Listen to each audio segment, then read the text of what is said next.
अस्सलाम वालेकुम। मेरा नाम डॉक्टर आसिफ है। आज जो लेक्चर मैं आपको पढ़ा रहा हूँ वो हेपेटोसेलुलर कार्सिनोमा पे है। उसकी क्या कॉजेज़ हैं, क्या रिस्क फैक्टर्स हैं, पैथोफिजियोलॉजी, डायग्नोसिस और ट्रीटमेंट को डिस्कस करेंगे। अगर आपके जहन में कोई सवाल आए तो कमेंट सेक्शन में पूछिए, मैं आपको जवाब दूंगा। ये वीडियो लेक्चर्स आपके कॉन्सेप्ट्स क्लियर करेंगे जो बहुत सारे एग्जाम्स में आपको हेल्प करेंगे, जैसा कि MBBS, PMDC, NAB, PLAB, AMC, DHA और हाथ। आइए लेक्चर स्टार्ट करते हैं। बिस्मिल्लाहिर्रहमानिर्रहीम। हेपेटो सेलुलर कार्सिनोमा की कर लेते हैं। ये प्राइमरी भी हो सकता है, इसका मतलब है कि new onset directly cancer liver के अंदर ही हो, मगर ज्यादातर ये secondary to hepatitis C, B, Wilson जिसके अंदर कॉपर ज्यादा होता है, हीमोक्रोमेटोसिस जिसके अंदर आयरन ज्यादा होता है, और कोई जो भी ऑटोइम्यून कंडीशंस हैं, ये सारी क्या करती हैं, पहले सिरोसिस करेंगी and then will lead to hepatocellular cancer. Hepatocellular cancer का मतलब यह है कि लिवर जब कैंसरस हो जाएगा तो मरीज कैसे प्रेजेंट करेगा आपके पास। हर कैंसर में वेट लॉस होता है, फीवर हो सकता है, ब्लोटिंग क्या होती है, पेट उसका भारी पेट महसूस होगा क्योंकि लिवर का साइज बढ़ गया है। नॉर्मल से लिवर का साइज बढ़ जाता है अक्सर कैंसर के अंदर। नौजिया, मलेज, भूख कम लगना, decrease appetite, right upper quadrant में जहां लिवर पड़ा होता है वहां पर आपको पेन मिल सकता है।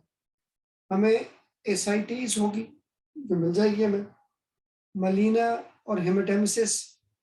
जब भी हेपेटोसेलुलर कैंसर होगा तो ये वेरिसिस कर देगा, कॉम्प्लिकेशन की उस पर वजह से हमें लिवर इनलार्ज पैल्पेबल हो सकता है, स्प्लीन इनलार्ज और पैल्पेबल हो सकती है, जॉन्डिस वर्सनिंग मिल सकता है, अल्फा फीटो प्रोटीन लेवल्स बढ़े हुए होंगे, अल्ट्रासाउंड पे हमें मास मिल सकता है, नहीं तो हम CT स्कैन पे मास देख सकते हैं। बायोप्सी करके हम कंफर्म कर सकते हैं अगर हमें शक है तो। ट्रीटमेंट क्या है, अगर कर सकते हैं तो सर्जरी बेहतरीन ऑप्शन है, वरना हम टेस या टेयर कर सकते हैं। ये होता क्या है, ट्रांस आर्टीरियल कीमो एम्बोलाइजेशन, इसको समझते हैं। फर्स्ट करो ये ट्यूमर डेवलप हुआ है लिवर में, तो उसकी कोई ना कोई आर्टरी होगी, कोई ना कोई वेसल होगी जो उसको मेन सप्लाई कर रही होगी। तो हम रेडियोलॉजी करके उस आर्टरी को खुद से ब्लॉक कर देते हैं, केमिकल से या रेडियोलॉजी यानी कि CT स्कैन करके। तो चांसेस होते हैं कि ट्यूमर का साइज कम हो जाएगा। टेस्ट और टेयर में फर्क समझ आ गया। तो हम उस ट्यूमर को देख के उसकी एक आर्टरी ढूंढते हैं। आर्टरी मेन सप्लाई है उसको ब्लड की, तो उस आर्टरी को हम ब्लॉक कर देते हैं, उसके अंदर एक केमिकल इंजेक्ट करते हैं सिर्फ उसी आर्टरी को जो इस ट्यूमर को सप्लाई कर रही है। तो लिवर बाकी ठीक रहेगा और ये ट्यूमर का साइज श्रिंक हो जाएगा। इसे कहते हैं कीमो। केमिकल डालें तो C से केमिकल, और रेडियोलॉजी CT स्कैन से करें तो फिर वो RE टेयर हो जाएगा। मेडिसिन दे सकते हैं सोराफिनिब। अगर ट्यूमर ज्यादा है, ना उसकी सर्जरी हो सकती है, ना हम टेस्ट वगैरह कर सकते हैं, फिर हम ये ट्रीटमेंट देते हैं कॉम्प्लिकेशन से बचने के लिए।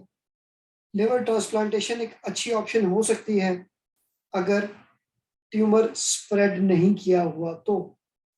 लिवर की खास बात यह है कि अगर लिवर का एक पोर्शन रिमूव कर दिया जाए, ये हम किसी बंदे से लिवर का इतना पोर्शन हम रिमूव कर देते हैं, तो वो जो पोर्शन हम ले गए हैं, इस मरीज में वो पोर्शन आहिस्ता आहिस्ता ग्रो कर जाएगा। इतना सा पोर्शन में ले लिया था, और जिसको हमने ये लगाया है उसकी मरीज का लिवर पूरा ग्रो करके फंक्शनिंग भी हो जाएगा। तो इसका मतलब है कि लिवर के अंदर रीजेनरेशन की कैपेसिटी मौजूद है। तो जिस जगह पे ट्यूमर होगा उस जगह को काट देते हैं, वो रिमूव होने से ट्यूमर निकल जाएगा और बाकी लिवर रीजनरेट कर जाएगा। ये है थ्योरी लिवर सर्जरी की भी और लिवर ट्रांसप्लांटेशन की भी। This is all about hepatocellular carcinoma. तो ये था आज का लेक्चर। उम्मीद है आपको वीडियो पसंद आई होगी। अगर जहन में कोई क्वेश्चंस हो तो कमेंट सेक्शन में पूछिए, मैं आपको आंसर करूँगा। वीडियो को लाइक कीजिए और चैनल को सब्सक्राइब कीजिए और बेल आइकन को प्रेस करें ताकि आपको तमाम वीडियोस बर वक्त पहुंच सकें।